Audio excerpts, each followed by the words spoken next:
Shortly before 4 o'clock on the last afternoon of October 1951, many of us had gathered expectantly at the national airport of our country's capital, Washington, D.C.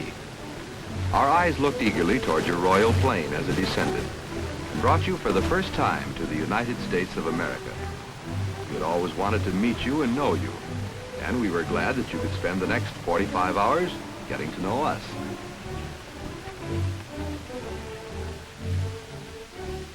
And then we saw you, Princess Elizabeth Alexandra Mary Windsor, and the Duke of Edinburgh.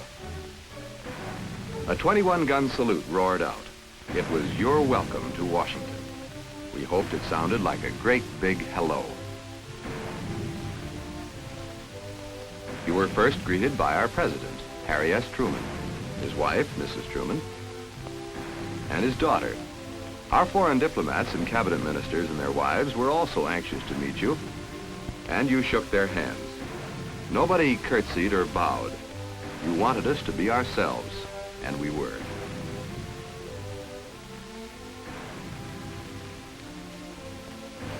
As you stood before us, we all noticed different things about you.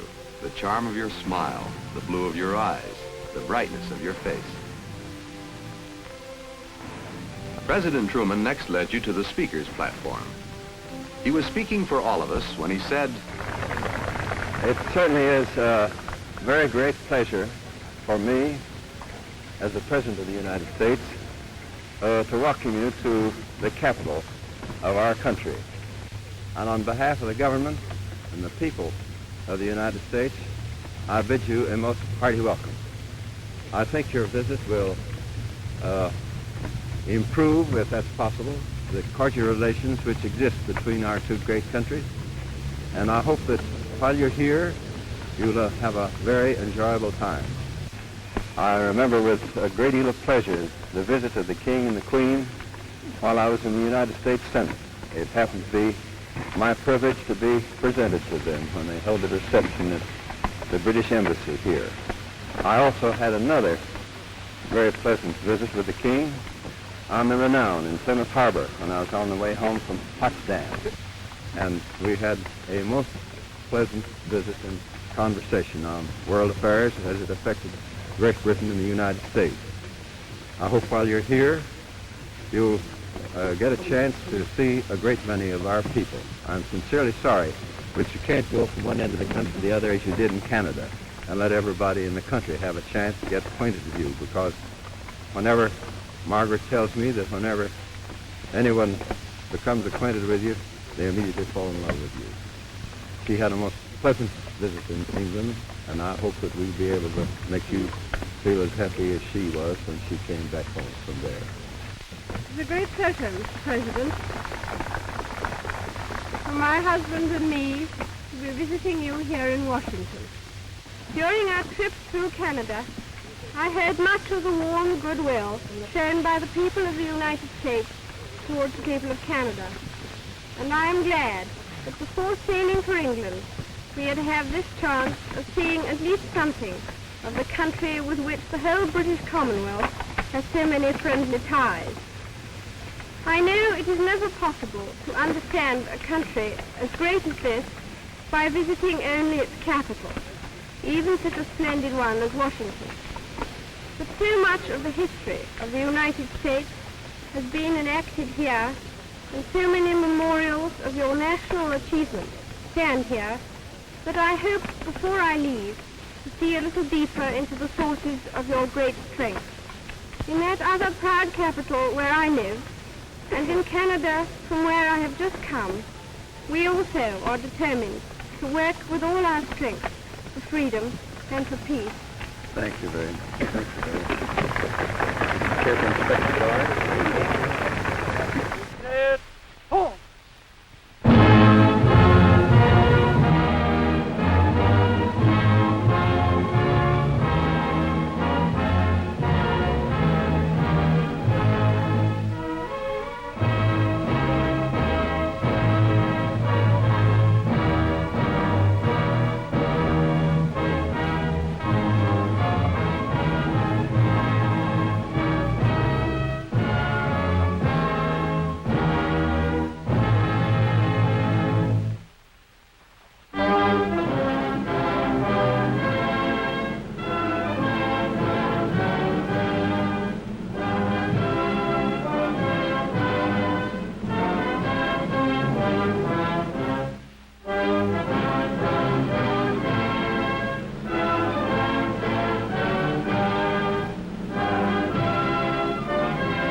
band changed its pace to a lively marching tune. Flanked by President Truman and Colonel Jenna, you inspected the colorful guard, while the Duke and his equerry, Lieutenant Commander Michael Parker, followed.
We had planned many things for you to see and do in the crowded hours ahead, so it was time now for you to take leave of the airport.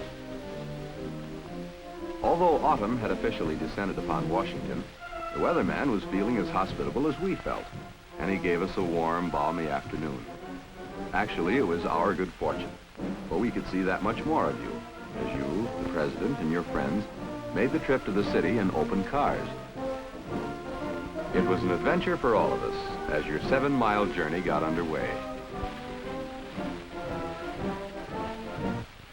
Fanned by its gentle breezes, you rode along the famous Potomac River.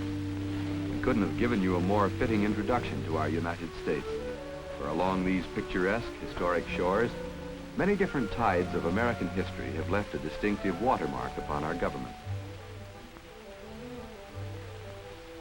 Wherever you looked, you were sure to see us. We tried to be everywhere.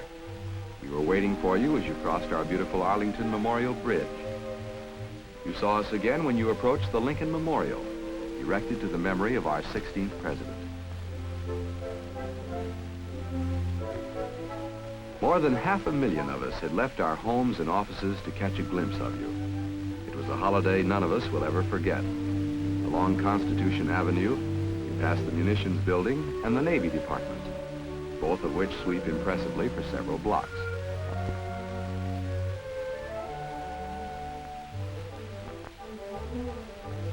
And all along the roads to town, there we were. We smiled, took snapshots of you, waved the little flags we had bought for this moment, your own Union Jack, and couldn't wait for the chance to give you a big hand as you passed by. As your car went up Pennsylvania Avenue, you reached your destination, the Blair House, where, as a guest of President and Mrs. Truman, you would spend your 2-day visit.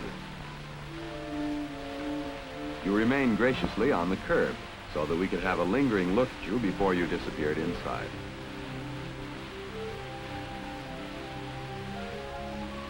At 5:30 that evening, we saw you once again. You looked more radiant than ever as you entered the Hotel Statler for the first of many receptions, a welcome by the Committee of Washington Correspondents.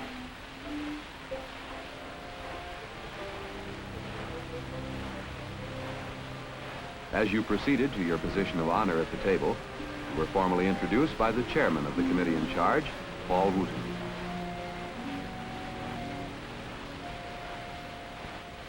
May I have your attention, please? Your Royal Highnesses, distinguished guests, ladies and gentlemen, members of the press and radio are gathered here to do honor to the Royal Highnesses, the Princess Elizabeth, and the Duke of Edinburgh. The fact that they are taking time out of their 3 busy days in the United States to say how do you do to us compliments us immensely.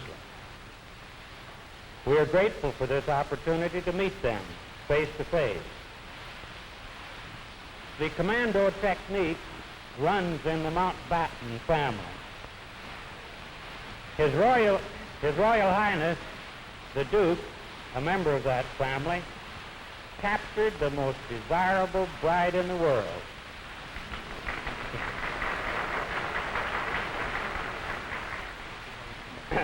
When His Majesty, George VI, was crowned, all of us over here listened on the radio. No small part of the thrill we felt came from the fact that 2 little girls were participating in the ceremonies. The basis of understanding among nations is international sympathy. We were brought closer to Britain by the thought of the little princesses in their charm and innocence facing the ordeals of royal responsibility. And now, as heir to the throne of Britain, we welcome one of those little girls, grown to exquisite womanhood, who has 2 little children of her own, to help her to win and to hold the heart of the world.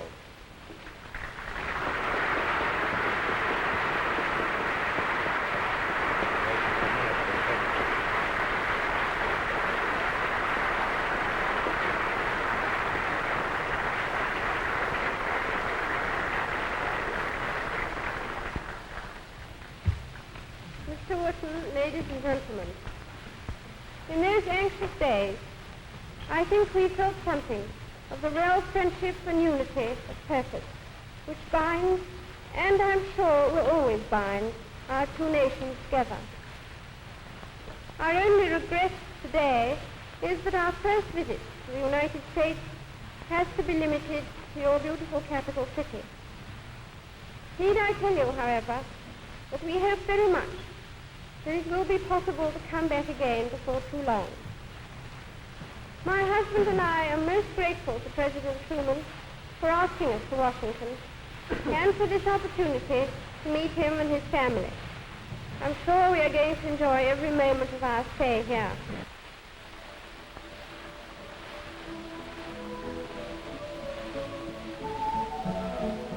With the introductions and the speeches and the formalities behind you, you can now shake hands and exchange small talk with members of the press, radio, television, and other information media. It was chatty and informal, and a lot of fun for all of us. The Duke seemed to be having as much fun as anybody, and he impressed all those who met him with his dry sense of humor and delightful personality. The next morning, while riding through our city, you passed the Capitol building. Then your tour took you by the Smithsonian Institute, which houses countless rare objects of art and natural history. Nearing the tidal basin, you observed the memorial that pays tribute to the Virginia lawyer who became the 3rd president of our United States, our foremost leader of democracy, Thomas Jefferson. And almost always before your eyes loomed the Washington Monument. You move beyond this stately obelisk that honors the father of our country to his home at Mount Vernon, Virginia. To his memory, you presented a wreath at the tomb which now enshrines him.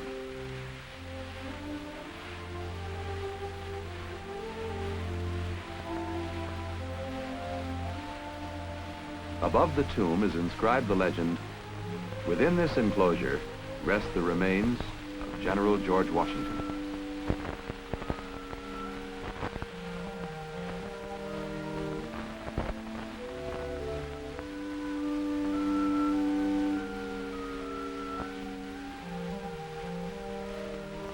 Shortly after your thoughtful presentation, You pass between the tall white columns of the national shrine that was once a happy household in a thriving plantation. We watch you stand upon the very grounds where our first president once walked and rode, and where, as a gentleman farmer, he relaxed from his great responsibilities.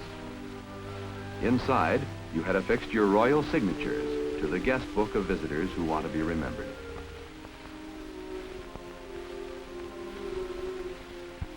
It was still early when you completed your visit to Mount Vernon, but there were other places of interest we knew you wanted to see. One that commanded your most devout respect was the National Cemetery in Arlington, Virginia.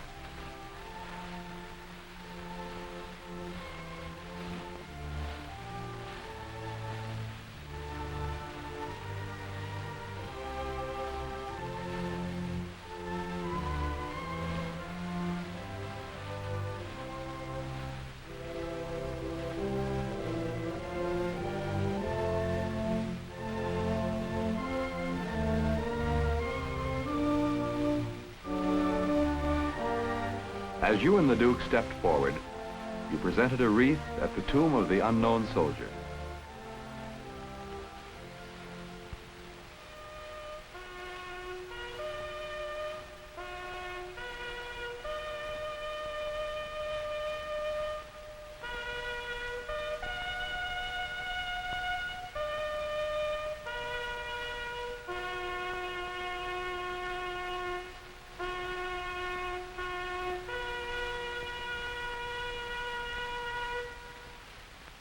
In memory of the glorious dead, Elizabeth and Philip.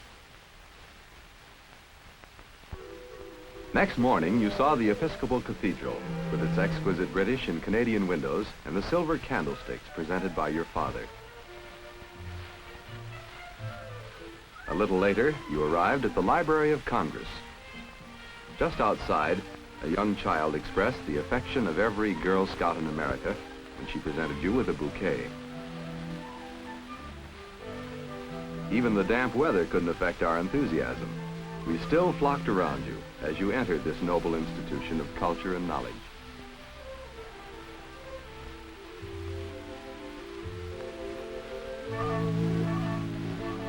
Inside the building, you took special interest in two of our most significant documents, and you paused to scrutinize them. The Declaration of Independence, which established man's rights to life, liberty, and the pursuit of happiness, and the Constitution, adopted and signed in 1787 to provide us with an efficient new government. All about you, you seemed to sense the splendid treasure of information and literature that glittered between these library walls. Next on your busy itinerary came a call to the highest judicial tribunal of our government, the Supreme Court. Within this building are rested the critical problems of our nation for the ultimate decision.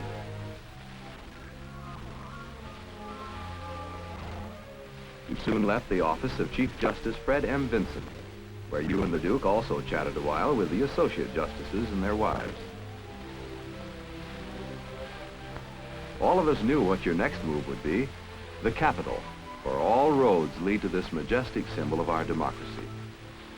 You emerged from the Senate building, where you had sat briefly in the chair of Vice President Alvin Barkley. While in the House of Representatives, you and the Duke had ascended the Speaker's rostrum and waved to us in the gallery.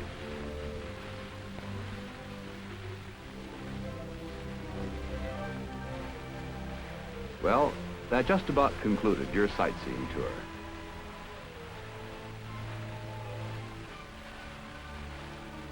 Later that afternoon, you joined your host at the White House, where many of us would see you for the last time before your departure, and hear the things you wanted to say before leaving us.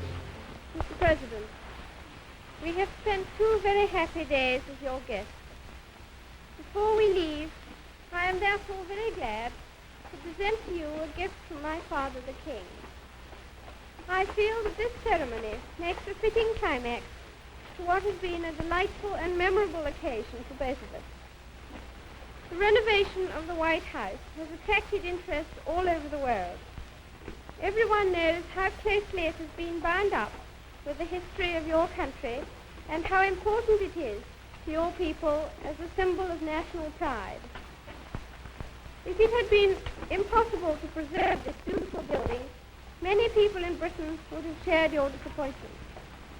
As it is, we are glad to join with you in celebrating its restoration.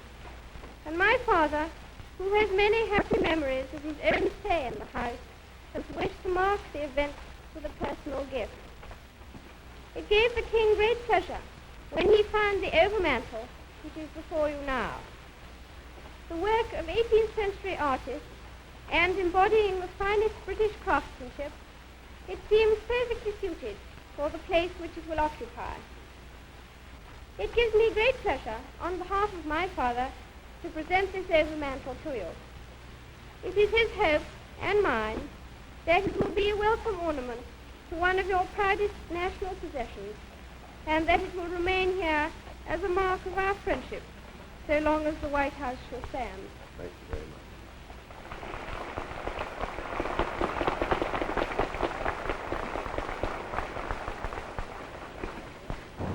Your Royal Highness, Princess Elizabeth, Your Royal Highness, the Duke of Edinburgh, it's been a very great pleasure to have you as our guest.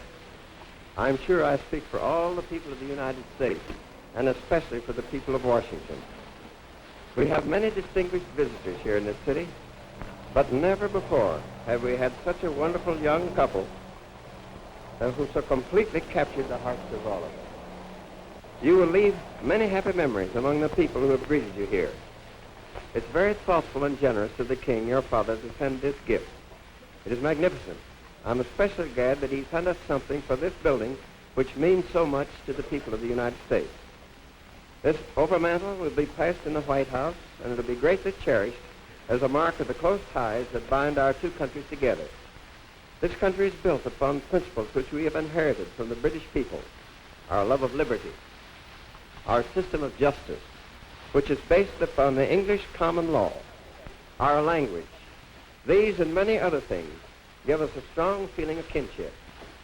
Over the years, we've built this tie into a remarkable international friendship. We've had our differences in the past, but today it would be just as hard to imagine a war between our two countries as it would to imagine another war between the states of this country. It just couldn't happen.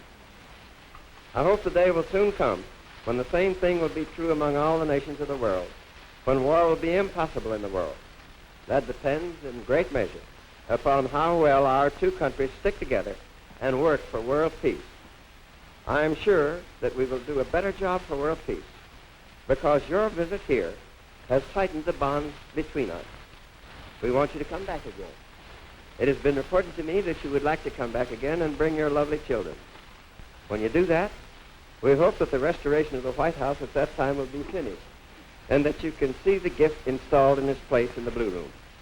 I don't know who the temporary occupants of the White House may be at that time, but you can be sure of this: no matter who they are, you and your family will always be welcome.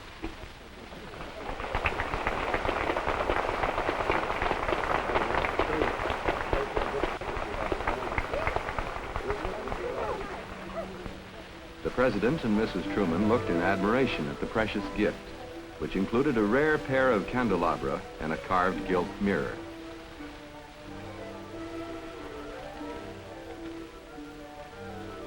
There was still time for you to wander through the White House, the official home of our presidents for 150 years, and to see the Blue Room, whose walls the magnificent overmantel would soon dignify.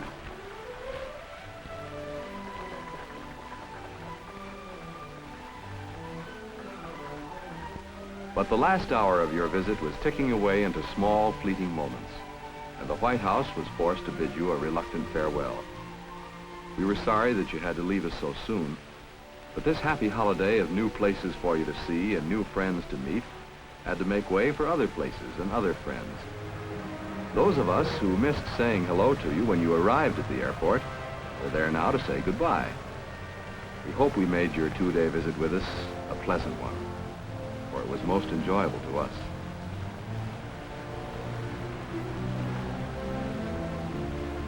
As you shook hands with us, we felt sure that we really did get to know you. and we think you had the same feeling about us.